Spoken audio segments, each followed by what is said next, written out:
96 চনৰ পৰা ৰাজনীতি কৰিছোঁ। পঢ়ি থকা কালত ছাত্ৰ ৰাজনীতি কৰিছিলোঁ, বাওঁপন্থী ৰাজনীতিও কৰিছিলোঁ। অসম আন্দোলনৰ সময়ত পূৰ্বাঞ্চলৰ লোক পৰিষদৰ মই কাৰ্যকৰী কমিটিৰ সদস্য আছিলোঁ। 96 চনৰ পৰা কংগ্ৰেছৰ প্ৰাৰ্থী হৈ ইয়াত নিৰ্বাচনত প্ৰতিদ্বন্দ্বিতা কৰিছোঁ। গতিকে পুৰণি ধৰ্মপুৰ সমষ্টিৰ প্ৰতিঘৰ মানুহ, প্ৰতিজন ব্যক্তিৰ লগত মোৰ ওতপ্ৰোতভাৱে সম্পৰ্ক আছে। গতিকে এই সমষ্টিৰ মানুহখিনিৰ বা সমাজ জীৱনৰ প্ৰতি, জনজীৱনৰ প্ৰতি মোৰ এটা দায়বদ্ধতা আছে।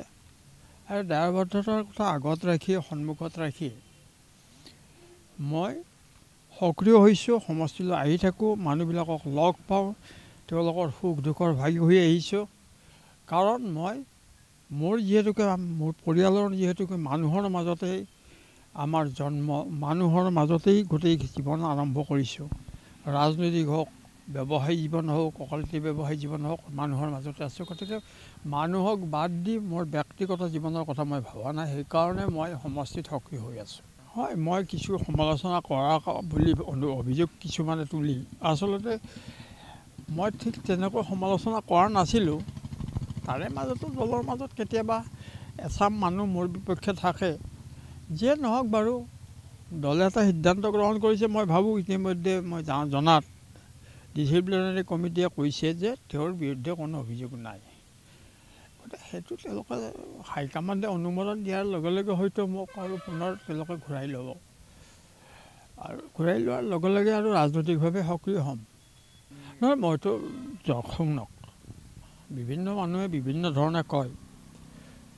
এটা সময়ত বিজেপিৰ পৰা অফাৰ আহিছিল, কিন্তু মই সাম্প্ৰদায়িক ৰাজনীতি নকৰোঁ, বিজেপিৰ ৰাজনীতি নকৰোঁ। এই দলটো বেয়া দল। এই দলটোৱে ভাৰতবৰ্ষৰ অৰ্থনৈতিক উত্থানত বাধা দিছে। সামাজিক ঐক্য আৰু সামাজিক উত্থানত এই দল বাধাৰ প্ৰাচীৰ হৈ দেখা দিছে। গতিকে এনে এটা সাম্প্ৰদায়িক দলৰ লগত কেতিয়াও চামিল হোৱাৰ কথা নুঠে।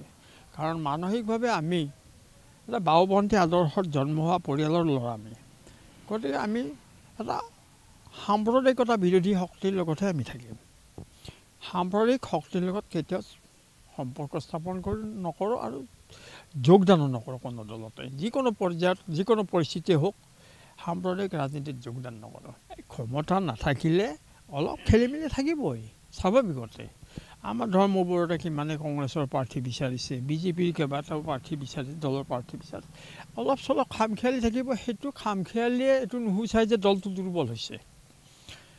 দলটো নেতাবিলাকে শক্তিশালী নকৰে নহয়, কৰ্মীবিলাকে শক্তিশালী কৰে। জনতাৰ চেতনাহে দলটোক শক্তিশালী কৰে। আজি জনতাৰ চেতনা কংগ্ৰেছৰ সপক্ষে আছে। গতিকে আজি কোনোবা নেতৃত্বত কোন আছে কোন নাই সেইটো প্ৰশ্ন নাহে। এতিয়া নিৰ্বাচন অহা নাই কাৰণে একগোট হোৱা নাই। নিৰ্বাচন আহিলেও মই চেষ্টা কৰিম।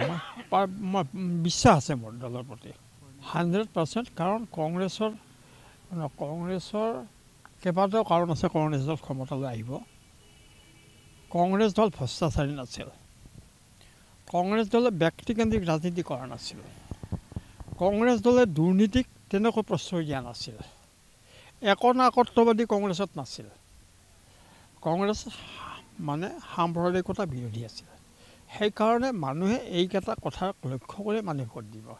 কোনোবাই কিবা 1200 টকাত কিবা দিছে, স্কিম দিছে, অমুক দিছে, এইবিলাক অৰ্থ নাথাকে এইবিলাকৰ। সময়ত মানুহে ঢৌ আহিব কংগ্ৰেছৰ অপেক্ষা, কংগ্ৰেছ জয় হ'ব, চাই থাকক। চলাবতো সেইটো কোনোবাই চলাব পাৰে, চবৰে ইচ্ছাকাংক্ষা থাকে, চবেই মন্ত্ৰীৰ কথা ভাবে, চবেই MLA হোৱাৰ কথা, কোনো কাকো বাধা দিব নোৱাৰে। সেইটো দলে নিৰ্ণয় কৰিব আৰু।